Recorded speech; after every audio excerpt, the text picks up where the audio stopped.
Okay, so we're going to call the meeting to order now. This is the Community Board 10 Brooklyn General Meeting, March 15th, 2021. We are holding the meeting via Zoom and streaming live via YouTube. And I'd like to start the meeting tonight, as we always do, with the Pledge of Allegiance. Okay.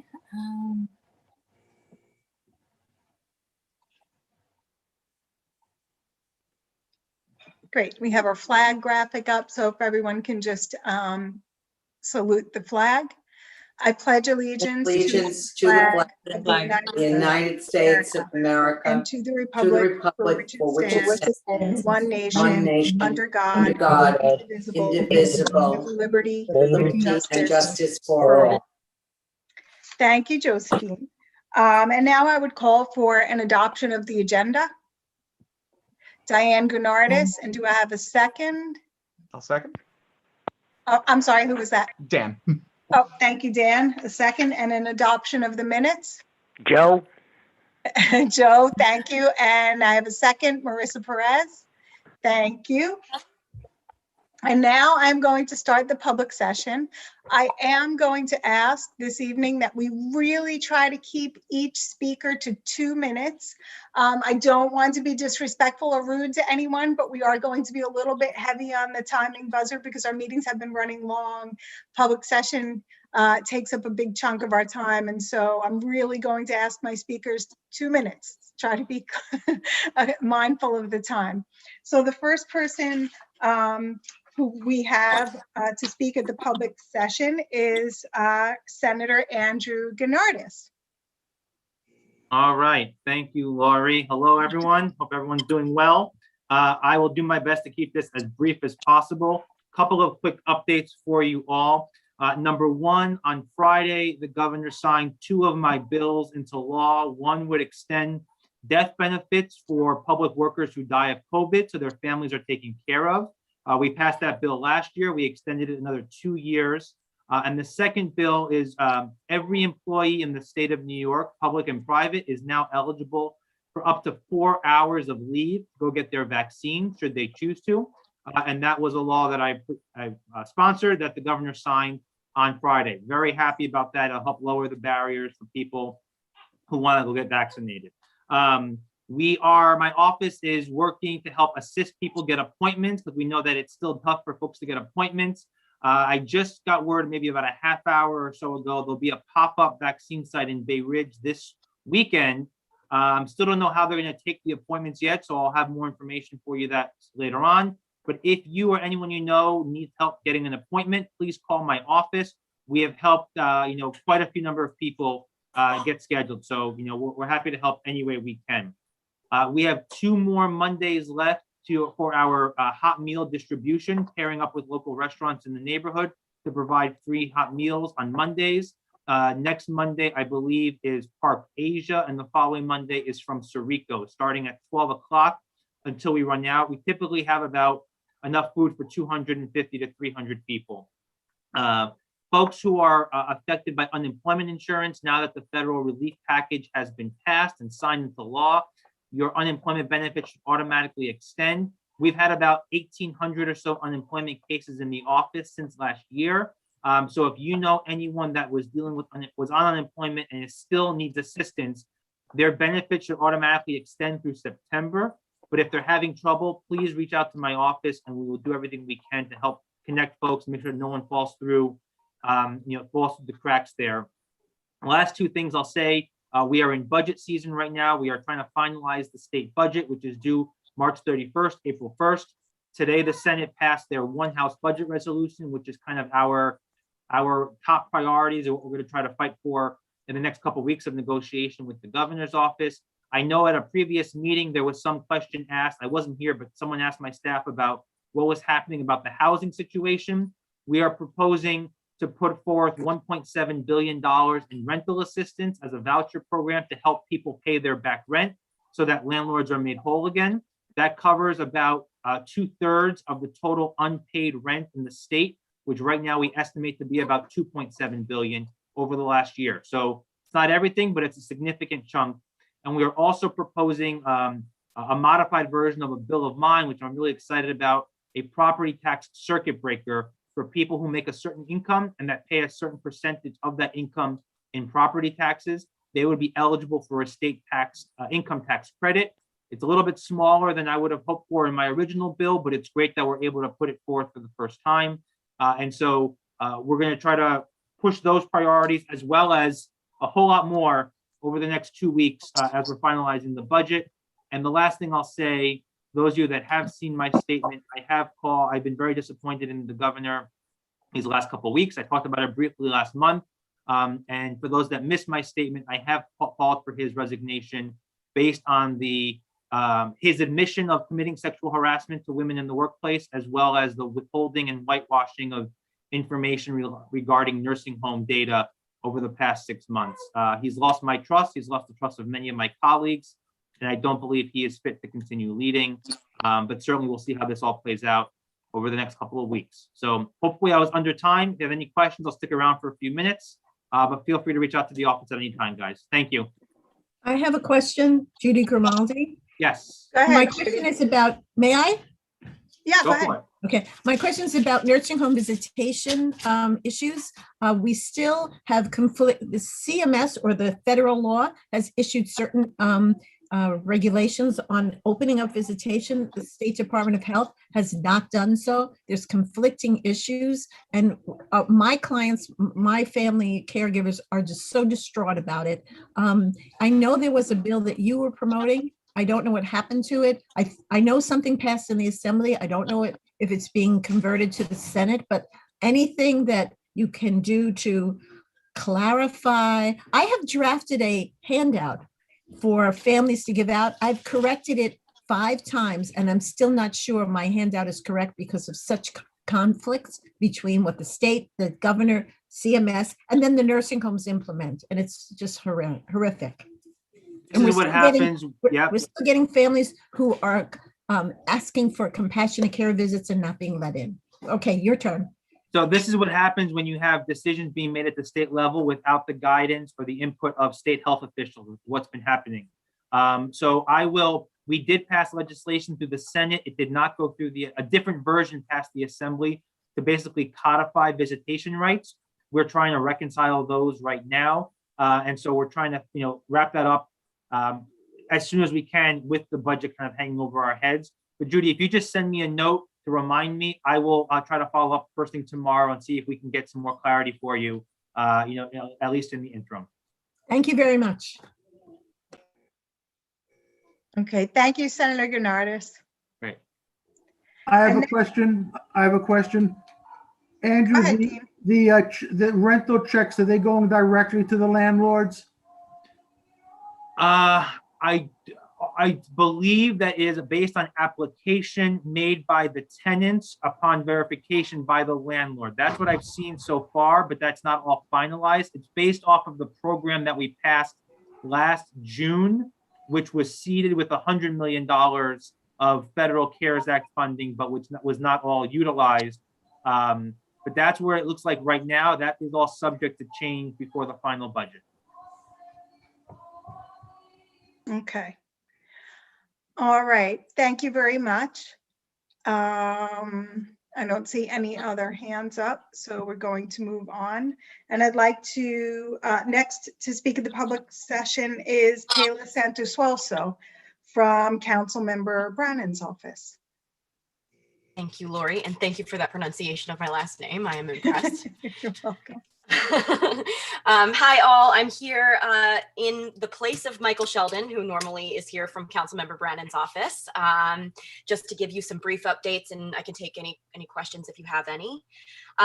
First, just to say that echoing the comments of Senator Gennardis, our office is actively helping folks get vaccination appointments. If you're having trouble, or if you know a senior or someone who is not navigating the internet, doesn't have access to the internet, we are happy to help. We've helped lots of folks get appointments. In addition, because we've been getting so many calls, We do not yet have details on the homebound vaccination program. I know that the city circulated forms for folks to sign up if they need a vaccination and are fully homebound. As soon as we have updates, we will share them. But we are still under the impression that the city is about to embark on a fairly large and significant homebound vaccination effort. So stay tuned for details on that front. And in addition, I'll just add one quick thing, which is on Saturday, April 10th, we are doing another e-waste and shredding event in the St. Anselm's parking lot.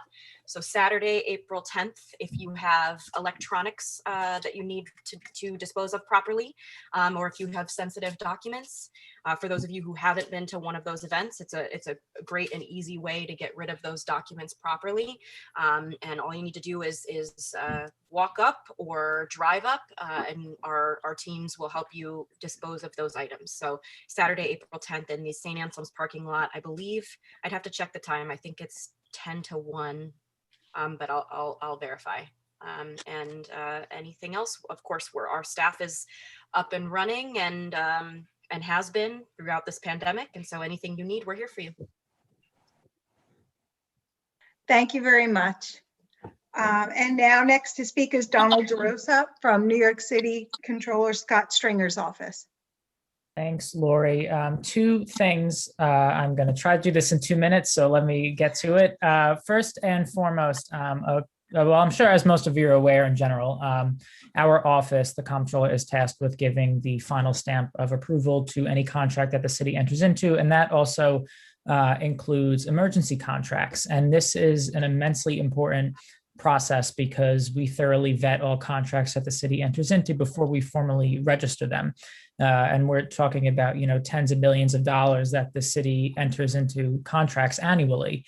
And a few days ago, the comptroller sent a letter to the mayor, once again calling for him to revoke an emergency executive order that he signed almost a year to the day ago that took away our procurement overview of city contracts. And to date, the city has entered into over 1,200 contracts worth over $5 billion, and our office has not been able to execute our charter mandated role to register those contracts and make sure that they are whole contracts. And I'm sure many have read the news about contracts, emergency contracts the city has entered into over the last year, totaling hundreds of millions of dollars, and the services were not followed through on. So this is something that's immensely concerning to us. We're talking about taxpayer dollars to the tune of billions of dollars that we've seen entered into by the city that we unfortunately have not been able to play our role in. So we're once again escalating the call for the mayor to revoke that emergency executive order so that we can continue our charter mandated responsibilities to make sure that we are being accountable for every single penny of taxpayer dollars that's being spent by our city.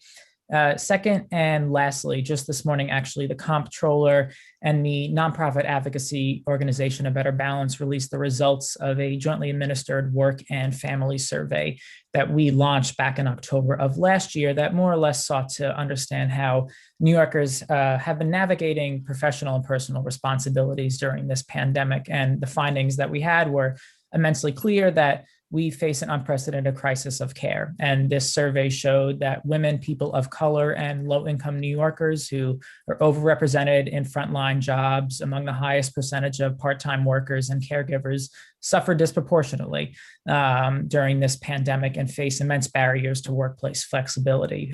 We saw really startling statistics. 71% of respondents with incomes over $100,000 were satisfied with their employer's flexibility versus only 48% of those with incomes below $50,000. 88% of workers making over $100,000 had access to paid time off, while only 33% of low-income workers reported the same, which is an immensely concerning statistic because it indicates to us that there are a lot of low-income workers across our city that might not be receiving the sick time that they are eligible to have required by the law.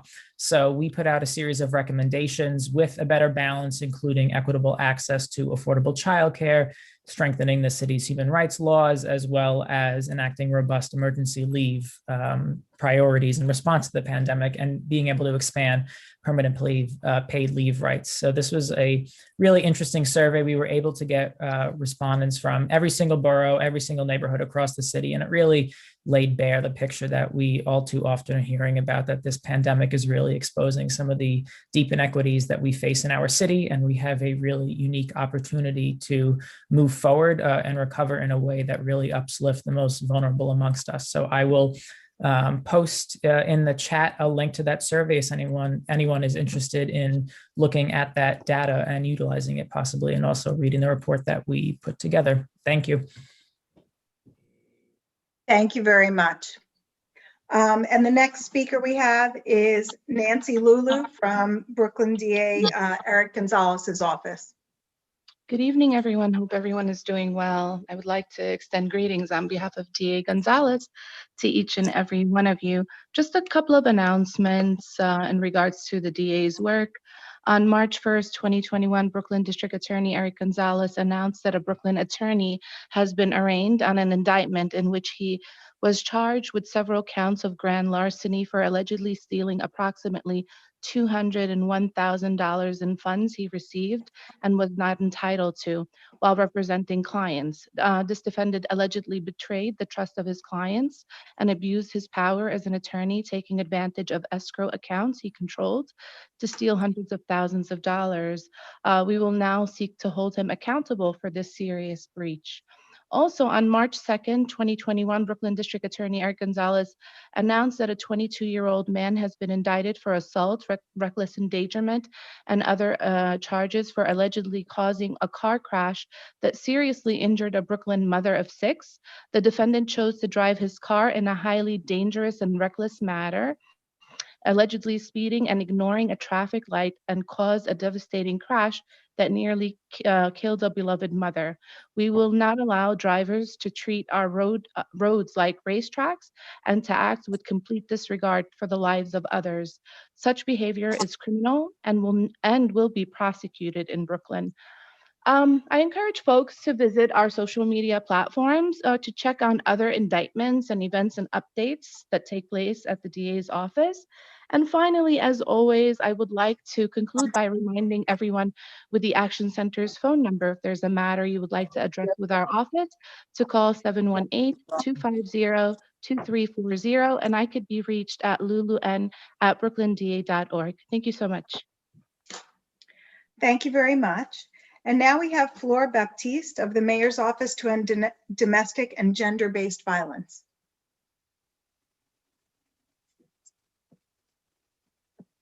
Hi, good evening, everyone. My name is Flora Baptiste. I am from the Mayor's Office to End Domestic and Gender-Based Violence. I am the community coordinator for Brooklyn. We have services that are available for victims and survivors of domestic violence, elder abuse, sex trafficking, and gender-based violence. Our centers are currently closed, but we are operating remotely. The number for the Brooklyn Family Justice Center is 718-250-5113. Once again, the number for the Brooklyn Family Justice Center is 718-250-5113. The services that can be received there are legal services. We can help you get an order of protection. We can help the person get emergency shelter, permanent housing. We have English classes. We have self-sufficiency classes. We have finance classes. We also have counseling that would be individual children's counseling and group counseling. All the services we provide are free and confidential. We also have workshops available for communities. Those workshops are available in Haitian Creole, French, English, Spanish, Bangla, and Arabic, where we talk about the signs of abuse, how to recognize them, and where to find services. For workshops, you can reach me at 917-588-6351. Once again, it's 917-588-6351 for workshops, or if you have any other questions regarding the office. Thank you and have a good evening, everyone. Thank you very much, Ms. Baptiste. And now we have Judge Dwayne Paul for a brief update on our court system during COVID. Hello, everyone. Hello. Hi, okay, you can hear me, wonderful. Yeah. So good evening, everyone. My name is Judge Paul. I'm a Kings County Civil Court judge. I'm giving you greetings and a brief update on the New York State court system, and in particular here in Kings County. Almost a year ago, March 16, 2020, our courts closed and temporarily postponed non-emergency, non-essential in-person functions as a result of the pandemic and COVID-19, but we quickly worked to transition what was a really packed and robust court system to being virtual.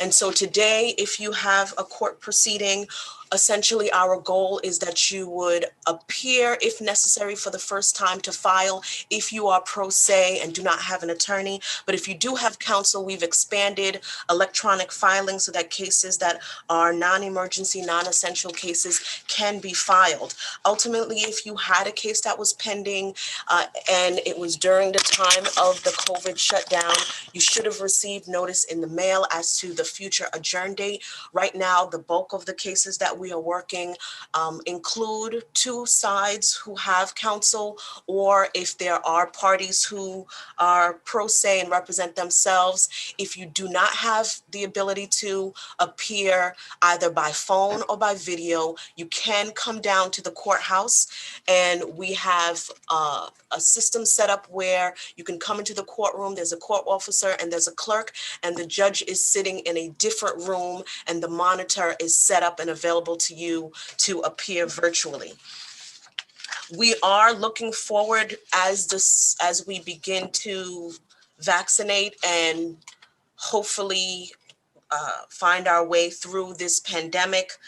We have reached a place where starting March 17th, the court staff, who is considered public-facing essential governmental officials, they will be vaccinated here at the court, and that would include judges. So as the court will be becoming vaccinated, which will help to expand our ability to have trials in person. And although we do not anticipate returning to the days when we were packed in the courts, we would look to continue video conferencing and expanding technology as much as possible. But as of March 22nd, our goal is to start to expand and resume jury trials in criminal court and civil court.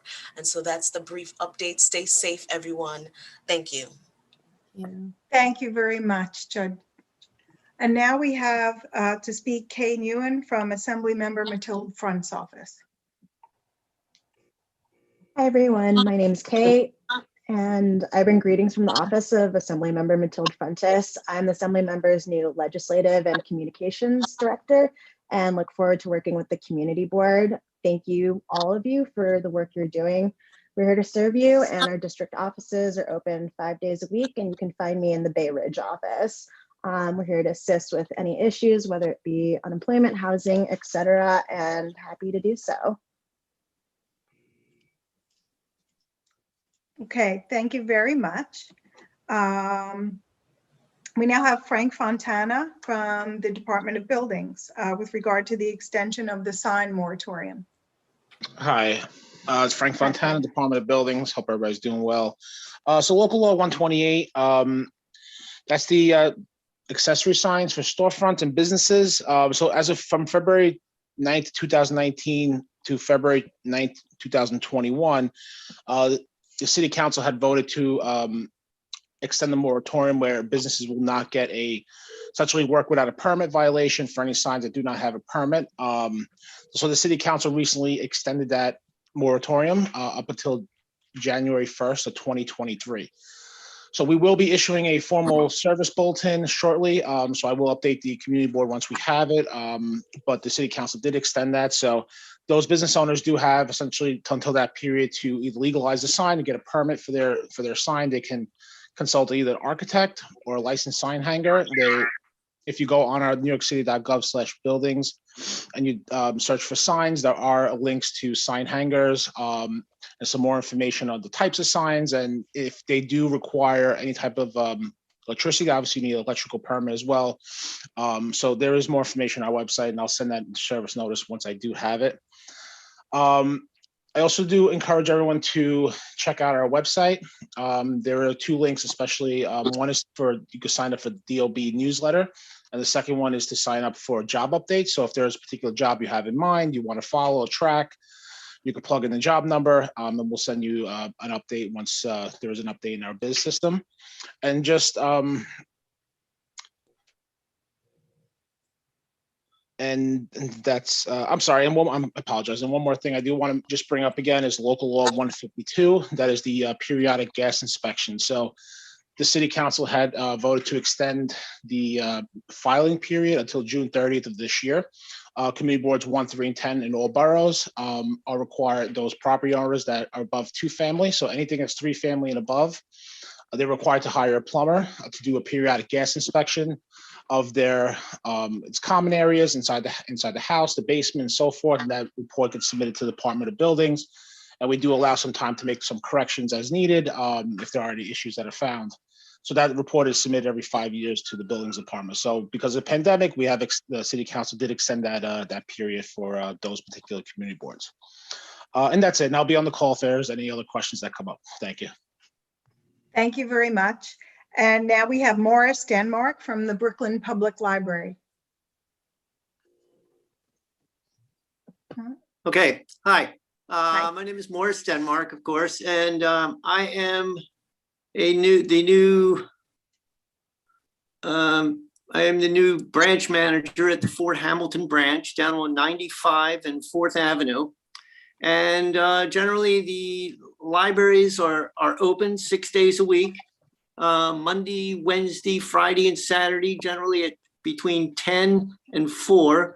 On Tuesday and Thursday, we are open from 1 until 7. And I put my information into the chat if you want to get in touch with me with any concerns.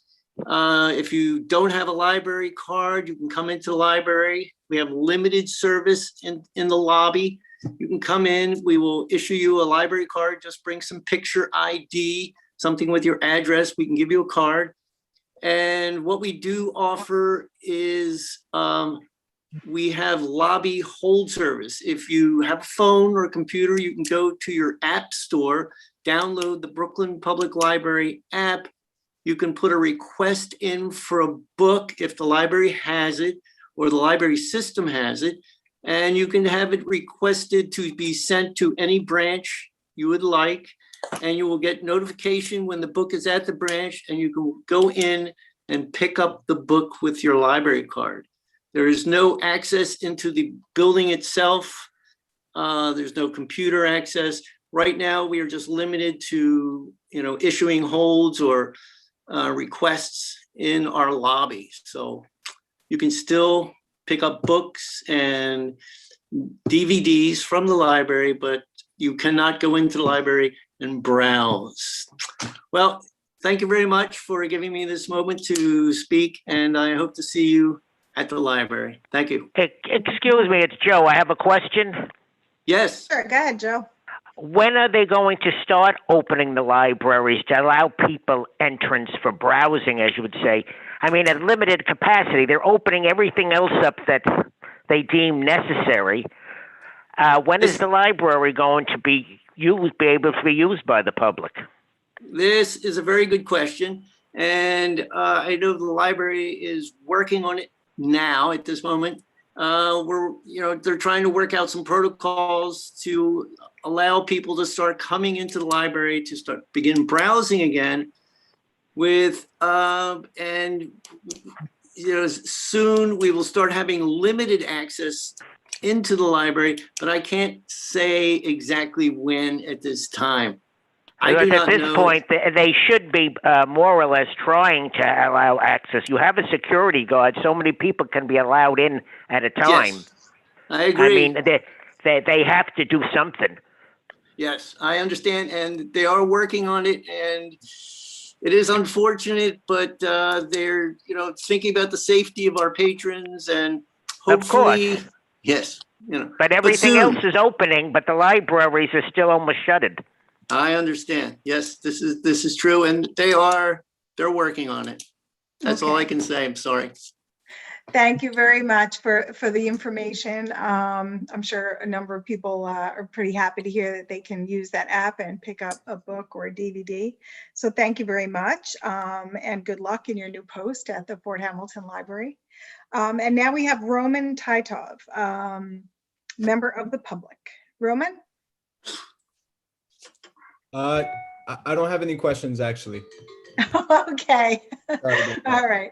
All right. So then that concludes our public session. And now we move on to the chair's report. Let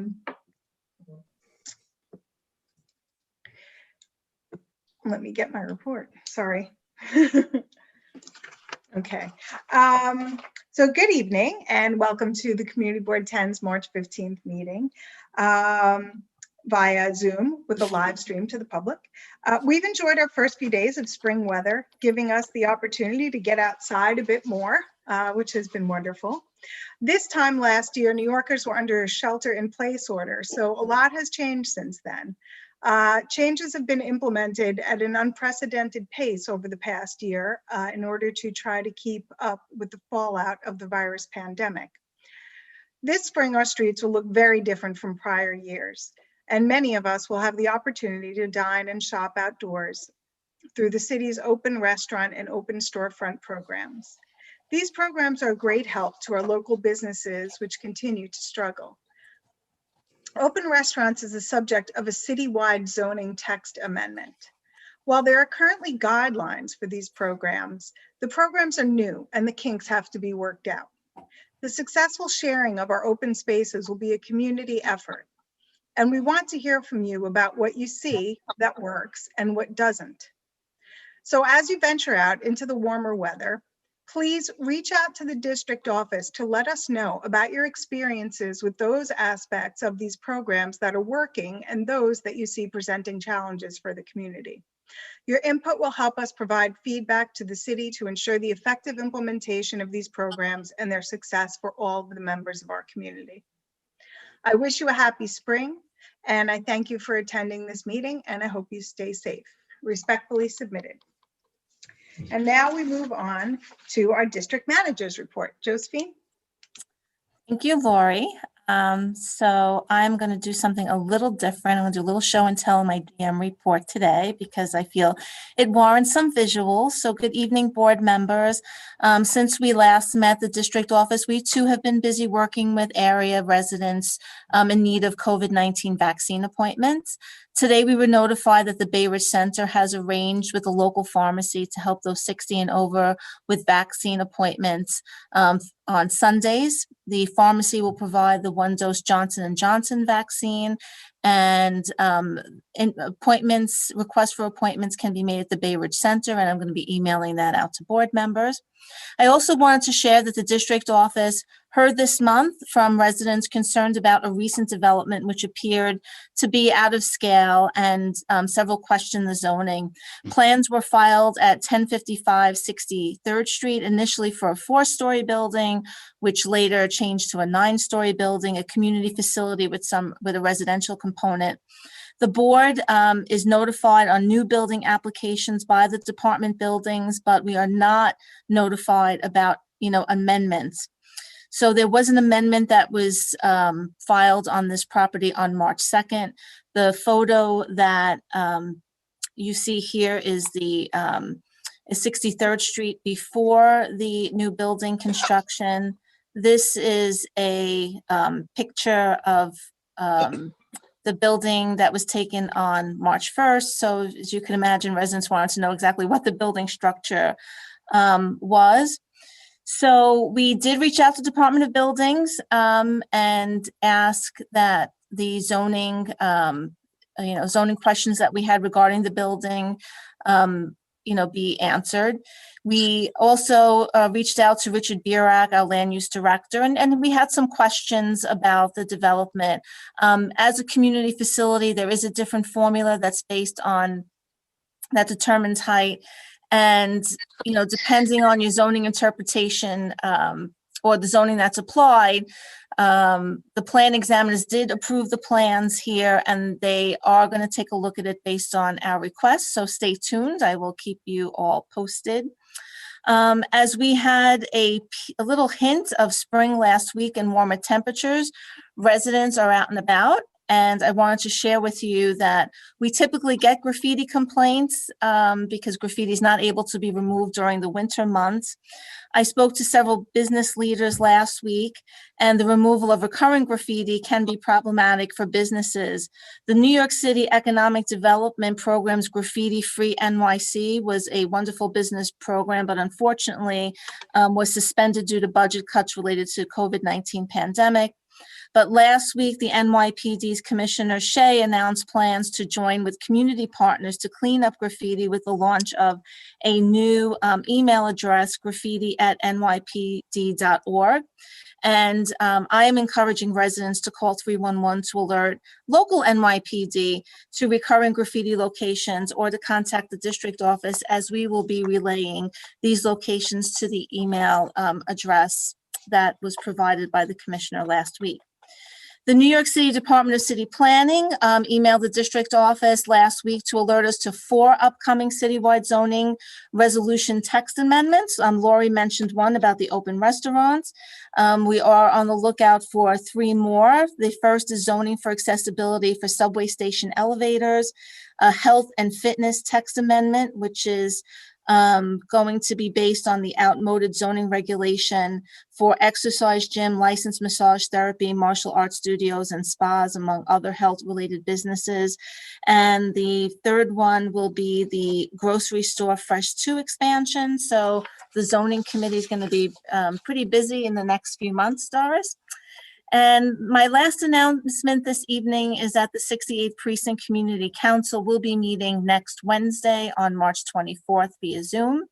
And our next general board meeting will take place on Monday, April 19th, right here on Zoom. And respectfully submitted. Thank you. Thank you very much, Josephine. And now we go to the treasurer's report with Shirley Chin. Hi, good evening, board members. Here's the treasurer's report as of February 28, 2021. The total personal services is $149,824.95. Total other than personal services is $6,932.29, leaving an unencumbered budget balance of $88,409.36. Thank you. See you in April. Thank you. Thank you, Shirley. You're welcome. And now we're on to our committee reports. And first up, we have our Parks Committee report with Diane Gennardis. Good evening, everyone. The Parks Committee met on Thursday, March 4th, 2021 at 7 p.m. via Zoom for a presentation from the Parks Department regarding the plans to renovate J.J. Carty Playground and Owl's Head Playground. The committee met in quorum. Members of the Parks Committee in attendance included Chris Yandoli, Director of Capital Projects in Brooklyn, Denise Mates, designer for J.J. Carty Playground, Aurora Davis, designer for Owl's Head Playground, Chris Sirrett and Terry Naranjo from New York City Parks Department, and Davey Ives, Chief of Staff to Borough Commissioner Marty Mayer. Other guests included board members Doris Cruz, Charles Fasano, James Johnson, John Basana, Roman Tivoff, Teresa Caraballo, Jean Ryan, Basil Kaptanakis from Assemblyman Tanusis' office, as well as others. The first presentation describes the plans to renovate J.J. Carty Playground, located on Fort Hamilton Parkway between 94th and 101st Streets. This plan comes with a budget of $5.4 million and was funded by Councilman Justin Brannan for the 2020 fiscal year. The design of this playground was conducted with the community input offered at the last meeting held on October 8th, 2020. At that meeting, it was noted that these should be the focus areas of the project.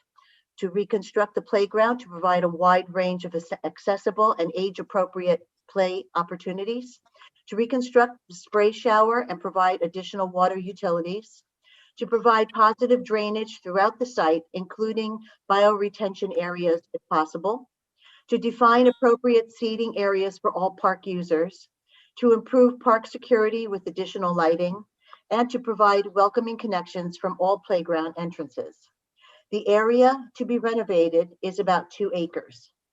There are not a lot of playgrounds within walking distance of this park.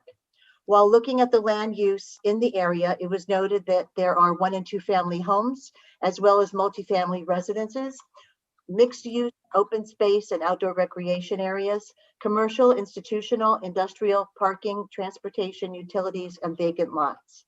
The focus of this project will include installing updated playground equipment and a spray shower, making this area safe and secure, addressing tree conditions, drainage issues, and keeping sunny areas and open spaces as a priority.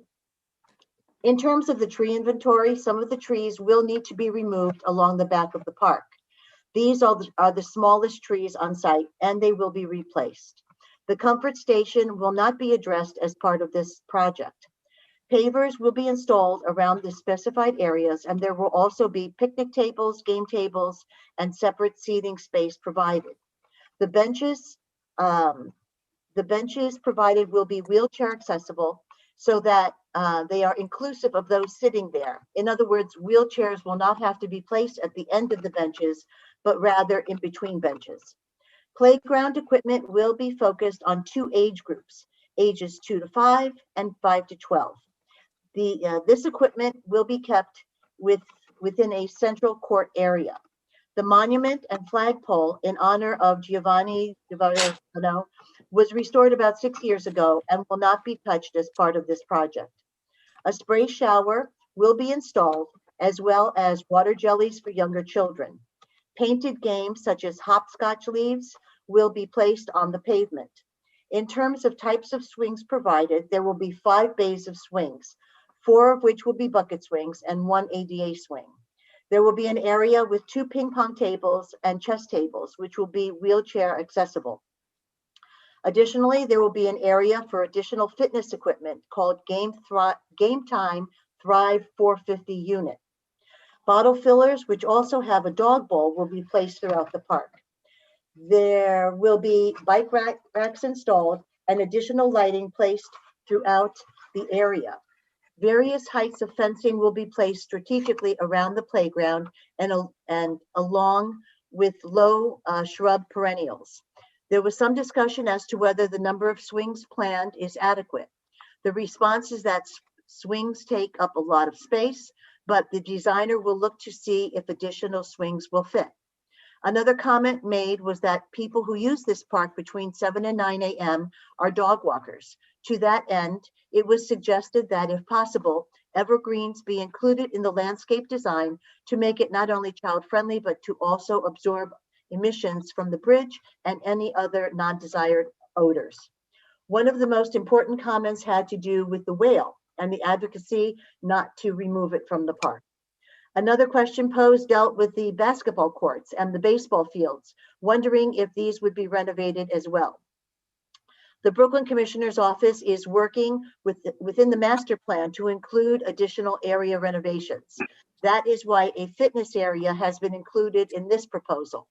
It was noted that we rely on funding from the councilman and the Brooklyn Borough President's offices to improve these areas in our community. The time frame of this project allows for 1 year for design documents to be approved, a 9-month procurement period for bidding and awarding of contract, which translates to the project actually beginning in the fall of 2022, with a completion date in the fall of 2023. As we had a quorum of committee members in attendance, a motion was made by Daniel Heddix and seconded by Chris Ellison to approve this proposal. A vote was taken and the motion carried 89% for and 11% opposed with no recusals or abstentions. That is our first agenda item. Would you like to take the vote now? Okay, yes. Yes, I'm gonna do the poll. Oh, no, what do you mean? Yes, they met in quorum. You can put it up. We can Okay. vote. Well, we should open it for discussion, right? So Right, okay. if anyone has any questions, any comments, anything they would like to say on this motion? So it's Joe. Hi, Joe, go Can you- ahead. Question is, now the way I understand it, it does not include refurbishing the restrooms? Not at this time. I think doing all of this other work and leaving them because there's no other places around there. There's no McDonald's for them to go into or any place else to use facilities. I mean, why that wasn't included, it doesn't make sense to me. I'm sorry. Okay. Do we know why that wasn't included? They said that it was going to be part of the master plan, that they were going to be looking into it, but. Right. Yeah, I remember hearing that they specifically had a lot boundary for the playground specifically. It was the playground group at the Parks Department that was working on it, and the like relief station, the comfort station was a whole separate ball of wax. Okay. I'm sorry, Josephine, can you put the graphic of the layout of the park up again, just in case anybody, thank you. Okay. Do we have any other questions? Larry? You're muted, Larry. Take yourself off mute. Thank you. The dog walkers, they say from 7 to 9 in the evening, they show up. What do they do? The comment was made by one of the attendees that between 7 and 9 a.m. They primarily use, there were a lot of people walking their dogs in the park, and the suggestion was to include the evergreens as part of the landscape to try and absorb any of the, not only the any kind of odors from the dogs or whatever, if their deposits are not picked up, and also to absorb the emissions from the bridge. Okay. Anne, I saw you had your hand up.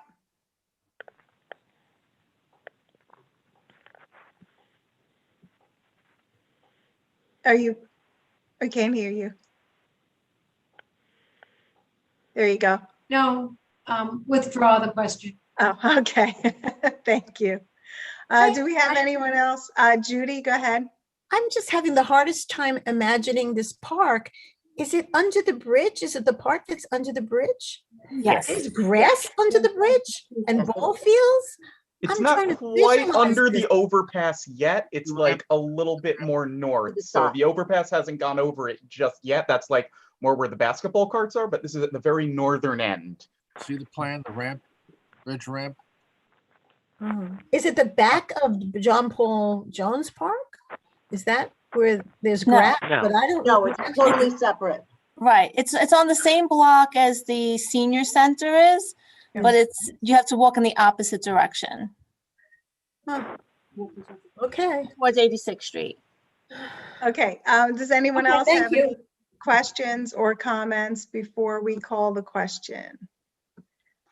I'm sorry, Dr. Ramawi, do you have a hand up? No, I just put it down. I just want. No, Dr. Ramawi. Park is at 95th Street. The playground is at 95th Street. Dr. Ramawi, if you'd like to speak, you're on mute. There you Okay, go. when will this project be ready for people? I mean, how long it will take to renovate? It has a proposed completion date of the fall of 2023. 2023. Okay, thank you. Okay. Do we have any more questions? I do not see any hands up. So I think we are ready to call the question. So Josephine, would you like to put up our polling feature? Yes, and this is for board members only. Okay, does everyone see it? Yes, it's up. Thank you. Okay. So if board members can put in their vote How many members we have? and hit submit. 39. And Joe, how do you vote? In favor, in favor. Could somebody repeat the motion, please? It would be to accept the plans that were proposed for Okay. renovation of the playground. Yeah, in favor. Okay. All right, so I'm going to end polling. So we have, has everyone voted? Okay, yep, we have 36 votes. I'm going to end 37. Motion carries 35 in favor with 1 opposed and 1 abstention. Okay, thank you, Josephine. Diane, would you like to move to the next topic? Our next topic. So our next presentation detailed the proposed renovation of the Owl's Head Playground located on Colonial Road between 67th Street and Wakeman Place. This project has been funded through the Mayor's Office for $4 million included in the 2020 fiscal year budget. The project size is 0.7 acre. The goals of this project are to upgrade active play capacity for the park and neighborhood, facilitate passive use and community events, and enhance and add to the environmental amenities of the site. The land use categories in the area of this project include 1 and 2 family residential properties, multi-family residential properties, mixed use, open space and outdoor recreation, commercial, institutional, industrial, parking, transportation, utilities, and vacant lots. The renovation of the basketball courts at the Owl's Head Park are funded by Councilman Brannon's office, but are not part of this project. It is a separate project.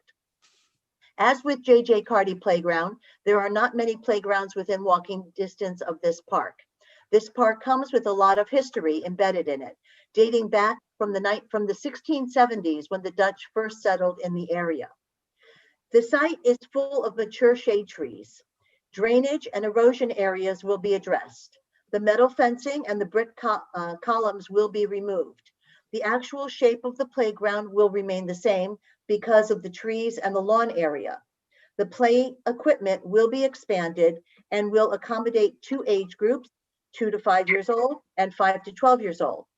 Hex pavers will be placed around the seating areas. The low brick curb wall will remain. A spray shower will be installed. A sensory play area and small kid tables will be added to the northeast section of the site. Picnic tables will be added. Benches will be placed around the perimeter. One of the access routes to the basketball courts will be closed off to create a nature area. A climber obstacle course will be installed around the showers. New storm water captures and drain utilities will be installed. There will be native plantings throughout the area. There was a question about the funding provided for this project as opposed to the J.J. Carty Playground. The amount of play equipment in Owl's Head is much more than in J.J., where there is more lawn area in the area being renovated. There was some question regarding the number and types of swings provided in this proposal.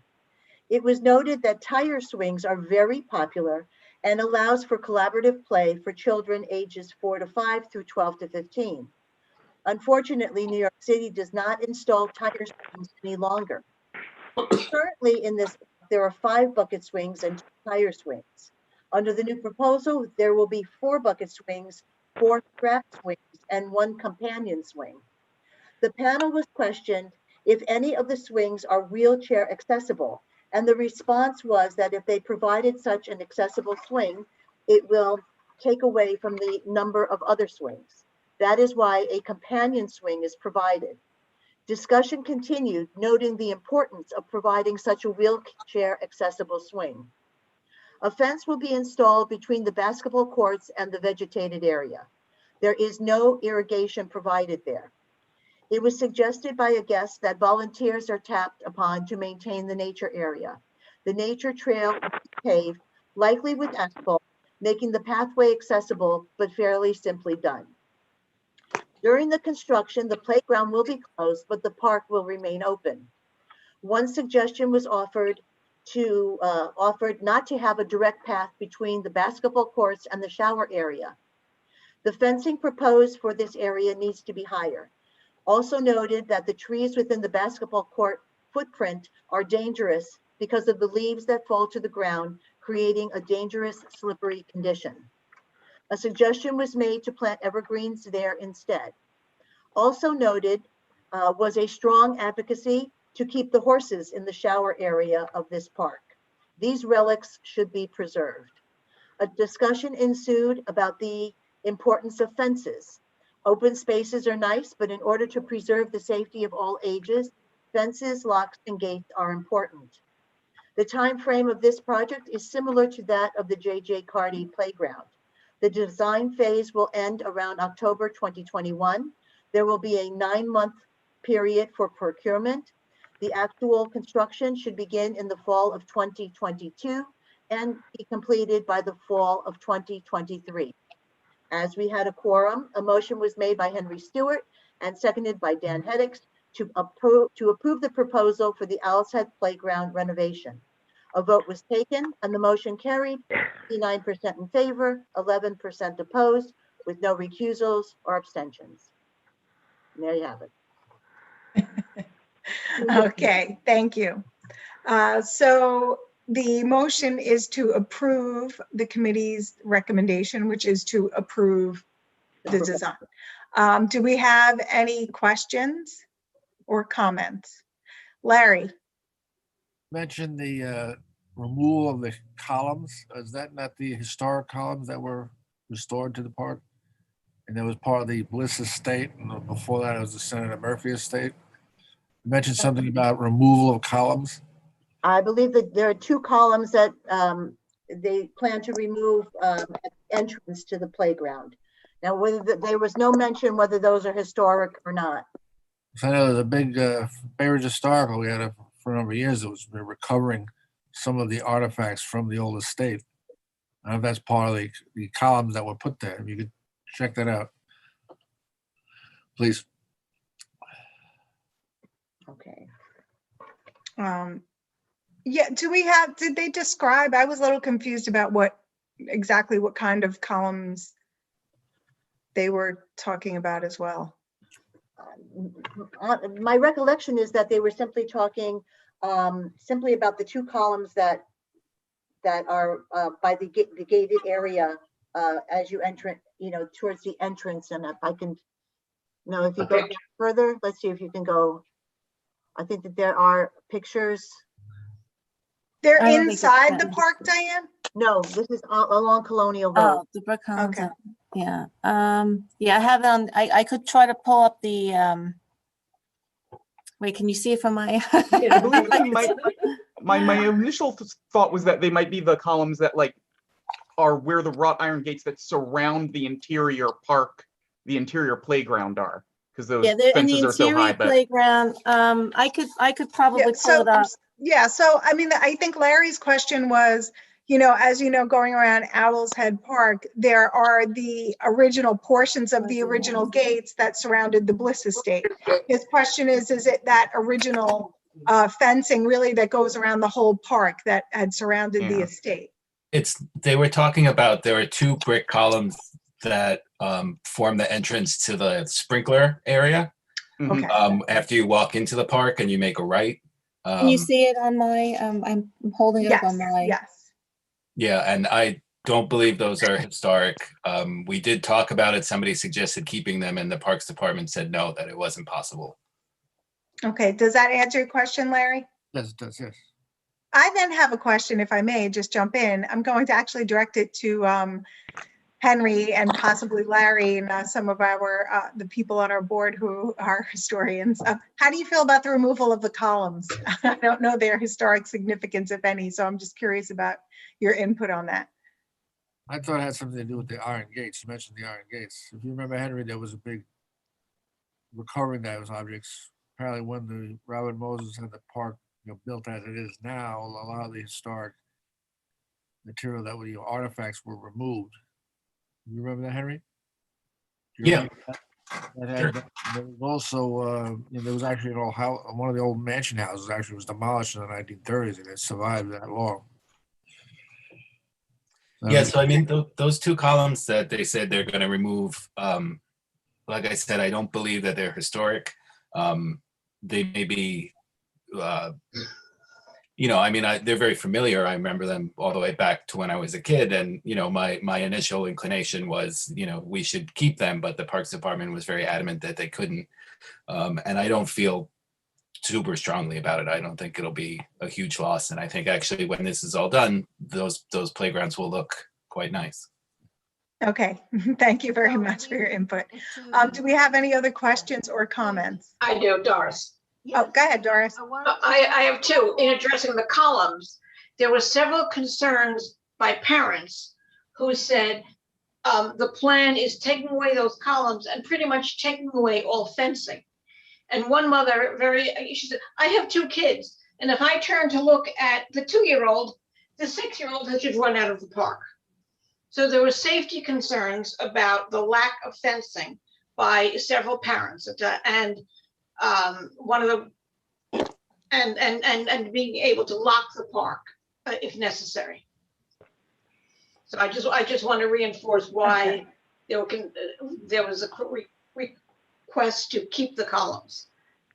And then my second point is they're doing drainage work.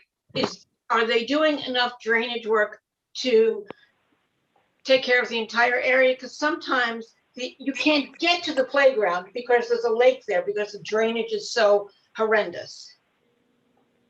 And I just think we need to confirm that that will be resolved. I mean, I think we have past pictures of it, So do we have any knowledge about, well, Doris, what area are you talking about specifically? It would be just south of the playground. It's before you go in there. Sometimes the path that leads there is entirely flooded. Okay, so we have discussed this at other meetings. Yes. So Diane, do we know if the pathway is being redone and if there's going to be drainage put there? So they did mention that new storm water captures and drain utilities will be installed. There wasn't much discussion as to the extent of the work that they were going to be doing. It was simply mentioned as part of the proposal. But I'm assuming it's going to be repaved, correct? Yes. Yes. Yeah, so I would assume they would try to slope that properly.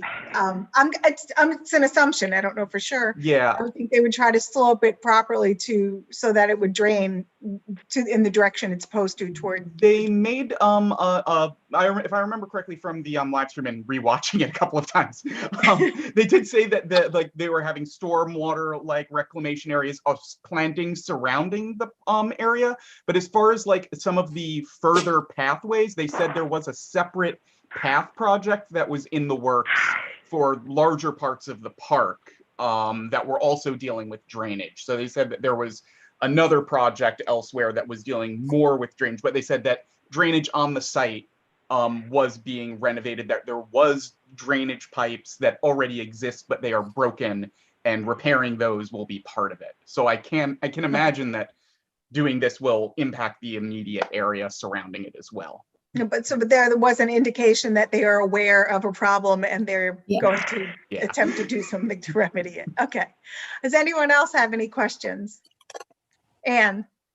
Just to return for a moment to the question of the columns, even though they may not be part of the original Bliss estate, are they part of the perimeter park fencing that exists now? Or are they inboard of the perimeter? They're inboard. They're inboard of the perimeter? They're inboard of the perimeter, yes. Thank you. Yeah. I have a question. Julie? Julie, you're on mute. I'm sorry. I know. I was unmuting. I had two questions. I haven't been to this park in dog's age because my kids are grown and everything, but I seem to remember there being like a skateboard ramp thing there. I don't know. That's all the way to the side. That is all the so way. is that going to remain? That is going to remain. That's not part of this project. Okay. And the second thing is, I understand why they would start construction in September because it's after the summer where the kids aren't really using it as much. But it seems kind of silly in a way because then it's going to come the snow and all the bad weather. So how are they going to really accomplish, completing it with, especially if we have a bad winter? Well, they did also mention that, projects are, there's a backlog of projects as well. So I need to mention that, even though the proposal indicated that the project would be completed in the fall of 2023, that because of COVID and everything else and budget constraints, everything has kind of been pushed back. So I don't know exactly when we could hold them to a date, if we could at all. Okay. Okay, I do not see any more hands raised. So I am going to call the question. Again, we are, the committee's recommendation was to approve the plan. So and the motion is to approve the committee's recommendation. So Josephine's got the graphic up, our polling feature. So if everyone would now vote, committee members, I'm sorry, yeah, community board members only.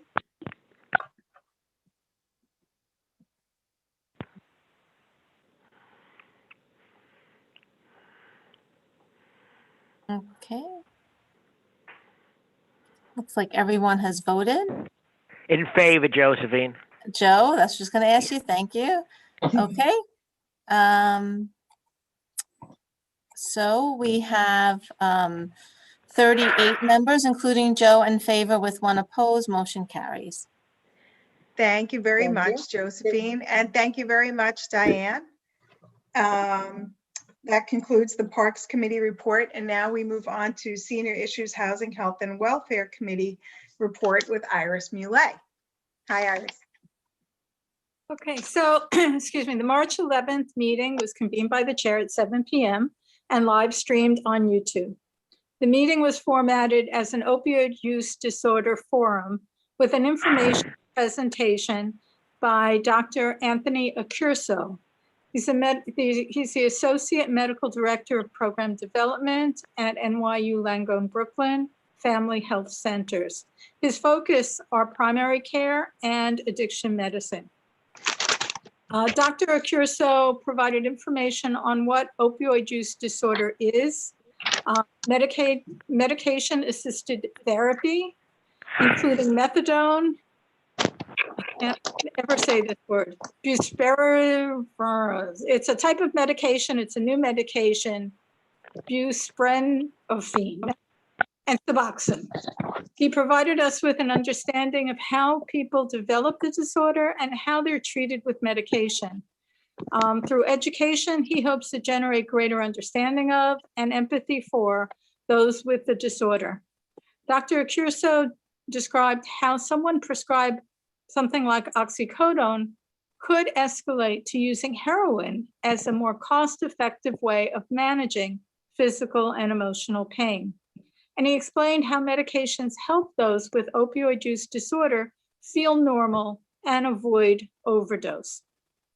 April, a nurse practitioner with the NYU Langone, joined the meeting and provided helpful language to use when speaking to or about people with substance use disorder. It was a long meeting with a thorough presentation by the doctor and engaging questions and comments from all present. Substance use disorder and overdoses leading to death are unfortunately all too common. Sadly, community board members shared personal losses. All members are encouraged to view the meeting on YouTube and the link provided. The meeting adjourned at 8:45 p.m. Respectfully submitted. Thank you very much, Iris. And now we are moving on to the Traffic and Transportation Committee report with Jane Marie Kapitanakis. Okay, thank you so much. Hi, Jane. Hi there. The membership of the Traffic and Transportation Committee met in a joint meeting with our neighbors from the Traffic and Transportation Committee from Community Board 7 on Thursday, February 25th at 7 p.m. And this is an informational report. This unique joint meeting between our two boards came about so that we could both hear from representatives from DOT to present plans for the upcoming capital project for the reconstruction of the decking of the Fifth Avenue Bridge at 65th Street that joins our two communities. As you are aware, part of 65th Street is below the Gowanus Expressway, and it is above the tracks for the LIRR and CB subway line. The existing Fifth Avenue Bridge was built in 1914, making it 106 years old. In 1962, the deck was replaced and the 65th Street superstructure was structurally connected to the Fifth Avenue Bridge. There is concrete spalling and cracks observed in the abutments and underside. The bridge needs to be seismically retrofitted. The current rating in the 2018 inspection was a 3.8, and any rating below a 4 makes it in need of renovation. This project has been in development since 2018, when the preliminary design phase began. The final design started in January 2020, and now this design progress is 50% completed. The final design will be completed in August 2021. Public bidding is anticipated in October 2021, with construction due to start in June 2022. Construction will be completed by September 2025. So this is a 38-month project. And while there will be changes, there will be no traffic or pedestrian interruption. The bridge will remain open during construction. The construction project will take place in a series of phases where they will be shifting the lanes and temporary pedestrian walkway from one side to another as they are working. The pre-phasing of the construction will take 10 months. This is when a protective shielding and scaffolding will be installed. Foundation components will be constructed at the track level beneath the bridge. They anticipate only one night of closure when they must pour concrete in the pre-phasing stage. The construction will then proceed in construction phasing for stages 1 through 4, followed by post-phasing construction. Now, the impact to traffic and parking includes the following. Two-way traffic will be maintained during construction with a single lane in each direction. One sidewalk will be maintained at all times. Parking on the bridge will be eliminated. Subway and line may be impacted only during expected weekend work. The impact on traffic and pedestrians will be fewer than 24 months. The left turn will be eliminated at the intersection of 5th Avenue and 65th Street in all stages.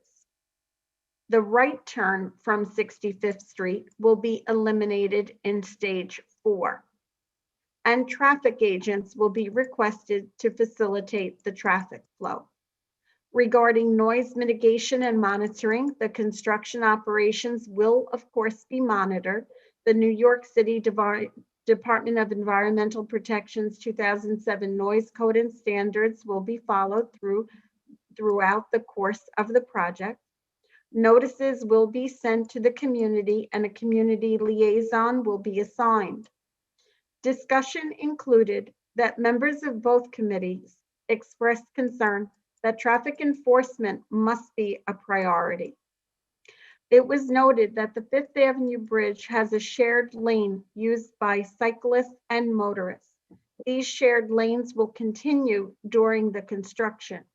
In light of the city bike expansion in both neighborhoods, we anticipate an increase in cyclists and we are concerned for their safety. While this is not a truck route, it was noted by residents that trucks often use this bridge and we need to have agents provide traffic support. It was also noted that there are car carriers which often drive through the surrounding blocks and that the surrounding area may need to be monitored. DOT said that the community liaisons will work with the nearby car dealerships on this. It was noted that there are nearby schools and the Office of Pupil Transportation will be notified as a matter of DOT protocol to inform them regarding bus stops or bus routing. The B63 will run as usual with no rerouting. After the final design in August, DOT will meet with our committees again. It was a pleasure to have the opportunity to work as a united and strong Brooklyn community and strengthen the bridge that joins Community Board 10 to Community Board 7. Our meeting was adjourned at 8:20. Respectfully submitted, Jane Marie Kapitznakis. Thank you, Jane Marie. And you know, the bridge is very, very old and obviously needs work. So we're just gonna have to work out the details on that. Go ahead, Judy. I just wanted to thank Jean Marie for, first of all, conducting a wonderful meeting. It was a delight to mix with the other community. And in general, to tell you that whenever you conduct a meeting, it's always so well done. Thank you. Thank you. Thank you so much. And as we said, our poor bridge is 106 years old. So who wouldn't need a little facelift after all that? So we've got to make it a priority. And we were very grateful that it will remain open so that we can have clear routes in both directions. Thank you. I commend the engineers who, you know, created it in the first place, who did. I mean, it lasted 106 years. So I find that amazing in and of itself. But okay, so that concludes, that was just an informational report. So there's no vote on that. So that concludes our committee reports. We now, I would call for any old or unfinished business. Let me see, anybody? I don't see anyone. Okay, new business. Does anyone have any new business they'd like to bring up? No. Then I would call for a motion to adjourn. First.